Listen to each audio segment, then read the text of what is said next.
Hey everyone, welcome to another solution videos for While Loop Worksheet 1, question 7. In this one, we're going to be using all the skills that we've done for questions 1 to 6 to create this problem. In this problem, we're interested in numbers that are multiple of 3 or 5. And what we're going to do is add up all those numbers found below the user input of n. So let's get started.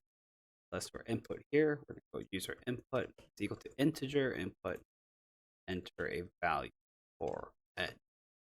And we're going to do processing and output together.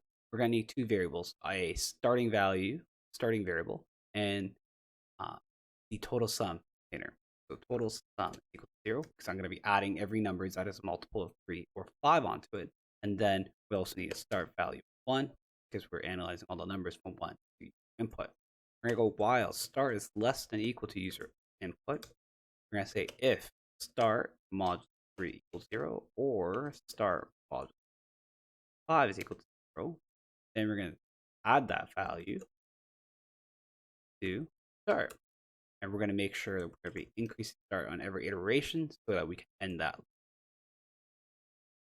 At the end of the while loop, we're going to print total sum. And let's write a little message here. The total sum of all values and that are multiple 3, 5 is total sum. Let's run this code with, let's say, 20. So if I were to add up all the numbers that are multiples of 3 and 5 that are under 20 or equal to 20, it's going to be 90. Thank you for watching and stay classy.